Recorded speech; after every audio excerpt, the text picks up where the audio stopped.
Aí, né, tem uma questão que eu acho que é bacana falar, do ciclo da pornografia. Pensando especialmente aqui na terapia cognitivo-comportamental, a gente consegue identificar um ciclo de funcionamento que mantém o problema. Então, assim, primeira coisa é o gatilho inicial, que é o estímulo visual, tá? O mais comum, lembra? Tem um negócio lá da escrita também, mas a gente tá falando aqui do mais clássico, né? Que é o estímulo visual. Então, vi ali a menininha dançando, passando no meu feed, ou eu vejo uma mulher andando na rua, qualquer coisa assim que eu acho bonita, coisa desse tipo, estímulo visual.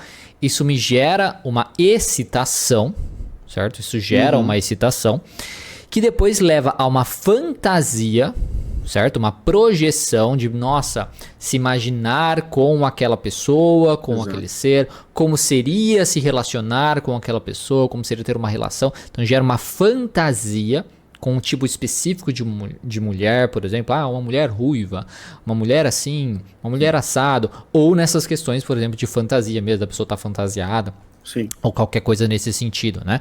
Então, estímulo visual gera uma excitação, que reforça aí uma fantasia, uma projeção, isso gera um aumento da excitação. Exato. Então, porque não é só a excitação do visual ali, do corpo feminino, por exemplo, né?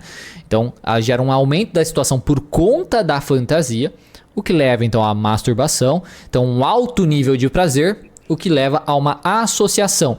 Nossa, isso é muito bom. Aí tem questões, tá? Do Gerson vai falar melhor depois, mas essa questão de dopamina, não sei o que, né? Então gera aí um alto nível de prazer, que gera uma associação, então, aí cognitiva e também neurológica disso, que isso gera prazer, isso é positivo, isso é bom e tudo mais. Isso leva então eventualmente a um desânimo, a um tédio, a um estresse da nossa vida, né? Porque nem sempre a gente vai estar daquela forma excitada com muito prazer. Quando a gente tem aquele muito prazer, depois a gente tem um crash também durante da vida. Então, estou entediado, estou desanimado, estou estressado, vou buscar prazer, vem o estímulo visual, sugere excitação, fantasia, projeção, aumento da excitação, masturbação, e aí fica preso nesse ciclo. E quanto mais ele reforça isso, mais vai ficando aí, criando essa associação dele precisar ver alguma coisa, ele precisar levar a masturbação para ele sentir um prazer com aquilo. E também mais cria associação onde a excitação fica muito mais presa na fantasia do que no estímulo visual em si. Então, aí esse é o maior problema que vai causar os problemas que nós vamos comentar depois. Mas enfim, nessa questão do ciclo da pornografia, que você tem alguma coisa para falar disso, sim? Não, perfeito. Cara, perfeito. Nos últimos 20 anos, né, a neurociência, ela evoluiu muito nessa parte de neuroimagem, né? Então os caras viram o seguinte, que você tem estruturas do cérebro ao material sexual, né?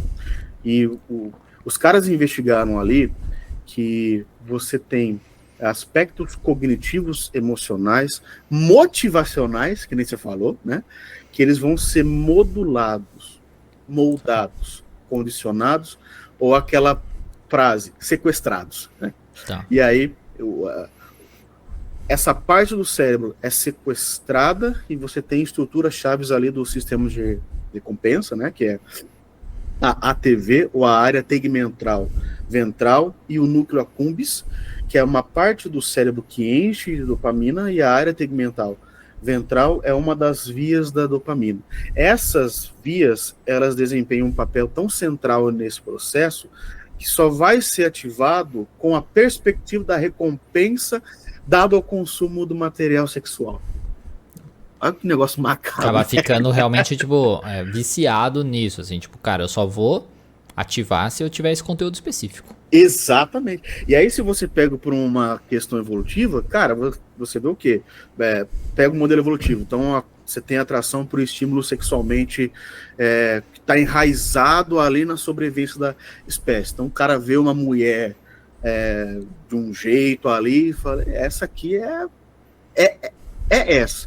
E aí, essa proximidade de interação sexual histórica aumentava a probabilidade de reprodução, né? Tá. evolutivamente falando. Aí você tem esses estímulos condicionados, essas associações de reprodução com traços físicos, com comportamentos. E aí isso se torna altamente recompensador, até para um aspecto genético. É um comportamento, né? Interessante isso. O comportamento, muitas vezes, que nós temos é muito do que é passado para a gente geneticamente. Também que é expressado depois quando você está em um ambiente e você é condicionado a isso.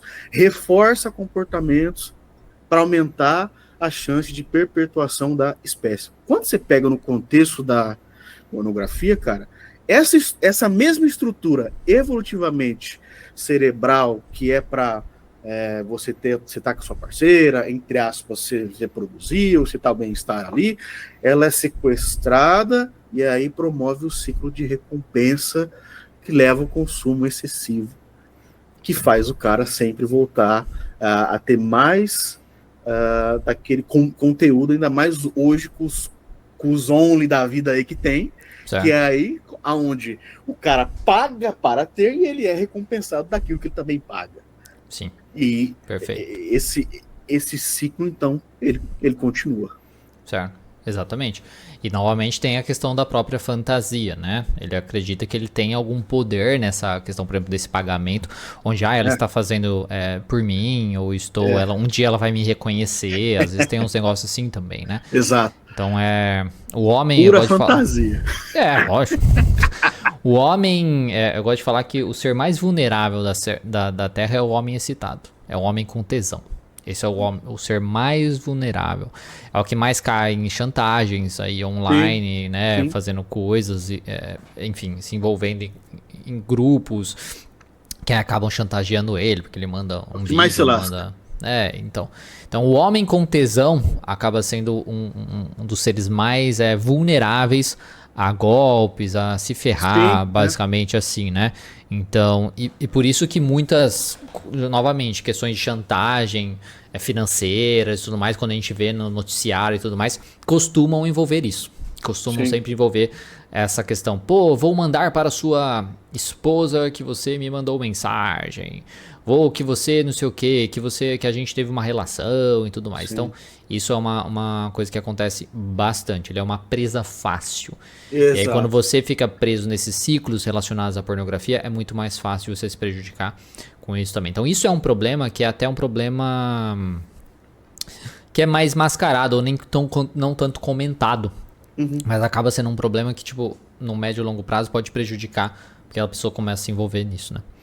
Mais alguma coisa dessa parte do ciclo ou a gente pode passar para a parte de problemas? Essa parte está, entre aspas, tranquilo, né? Mas depois a gente pode falar do descontrole que isso traz. Tá, beleza. Esse conteúdo é um corte do nosso podcast Imunidade Mental. Um podcast onde nós falamos como utilizar a terapia cognitivo-comportamental, a psicologia positiva e a neurociência para melhorar a sua vida, melhorando a sua imunidade mental. Você pode conferir o episódio completo na descrição.